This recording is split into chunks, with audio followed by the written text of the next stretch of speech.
Hey, Thomas. So, Jaleel Billingsley had a really cool moment, had a little Najee Harris moment, hurdled a guy against Kentucky on last week. Where have you seen him grow in trying to be that complete tight end? I mean, where I've seen Jaleel grow since he's been here has been a lot more off the field. You know, Jaleel came in and I don't want to say he was unsure of himself, but hadn't really established himself until as of late. But the amount that he has grown as a player and as a person has been absolutely remarkable. And he's just such a weapon for us when he can get in the open field and move and make guys miss. It's not very often that you have a tight end that is as athletic and as explosive as Jaleel. And us in the program, we could not be more proud of him and who he's become as a tight end and as a player in this organization. Second question to Edwin Stanton. Hey, Thomas, what's the demeanor of Mac Jones on the field compared to off the field? Is there a difference you can tell? Is he more of business-like on the field, or is he just kind of even-keeled? Mac is one of the fiercest competitors that I've ever been around, and you talk about somebody that loves to win. Mac loves to win, and that starts off the field and who he is in the locker room and who he is with the other players, from the older guys to the younger guys, and being a mentor for guys who need it. And, you know, once you get into the game, that's a guy that has to be calm, cool, and collected, and someone that you can look at. And, you know, if stuff starts going awry during the game, which happens in SEC football, you look at your quarterback to see how he reacts, and he always reacts with poise, and he's ready for the next play. And, you know, the team responds to him in every way that we're supposed to respond to him. You know, he's a fantastic leader, and we're very, very blessed to have him as our quarterback. Tony Sakalas, go ahead. Thomas, we don't often get to talk to long snappers. What is it like being that job? And, you know, when everyone talks about Will Reichard or the success of the special teams or the punting game, that you don't get mentioned, I guess, what is it like kind of, you've been here 4 years, what is it like being the long snapper on Alabama? I could not imagine playing any other position here, man. I absolutely love what I do. My job, you know, for a guy like Will Reichard, who has been an absolute weapon for us as of late, could not be more proud of him. I absolutely love playing with Will, man. He's an unbelievable kicker. He works incredibly hard on and off the field. You know, my job is to service people like Will and to service our punters and service J.K. Scott when he was here and everybody that we've had since then. You know, that's my job is not to go on the field and get recognition for what I do necessarily, and that's perfectly fine, man. You know, that's not my role. My role is to put the ball where it needs to be and to give the other guys in the specialist unit the best chance to be successful, you know. And if I can do that, then, you know, I'm doing my job well. Charlie Potter, you're up. Hey, Thomas, you just mentioned Will. I was going to ask about him and just have you seen him progress since his time here?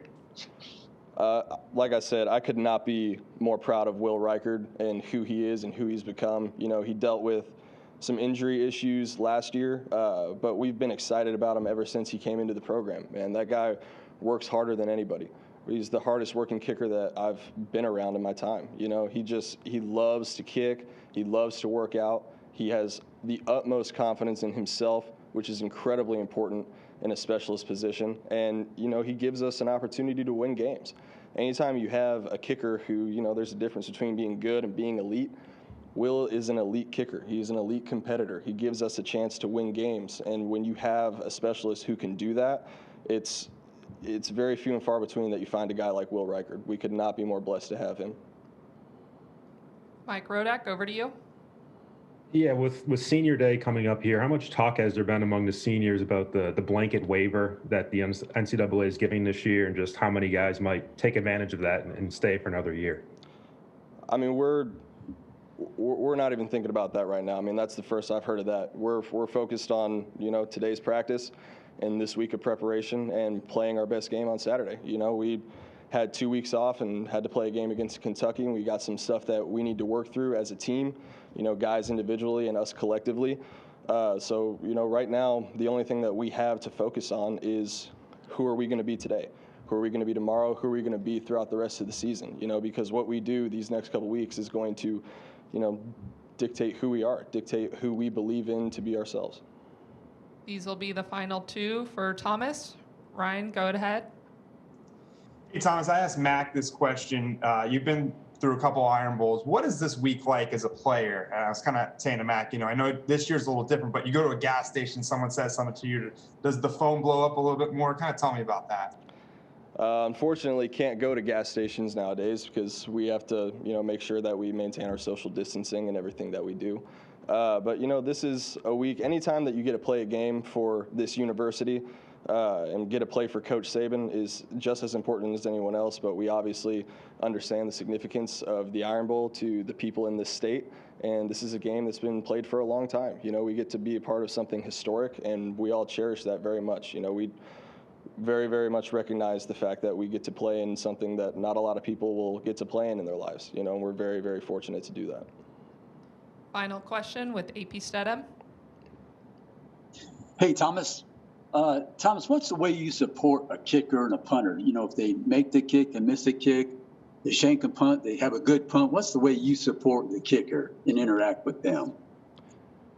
Well, what is super important about being a specialist and being a football player, in my opinion, is you can never get too high or too low, right? If you make a 50-yard field goal, you can't be thinking about the 50-yard field goal when you have to go hit the next PAT, right? If you hit a PAT and hit it well, or hit a PAT and don't hit it well, you can't think about that when you're kicking the next kick. Each kick needs to be its own story, and it needs to be its own play, because that's just what it is, And so if a guy hits a bad ball, it happens. If I snap a bad ball, it happens. If we kick a bad ball, that happens. That's football. That's life. It's being human. The most important thing that you can do is realize that you don't get to play that play again.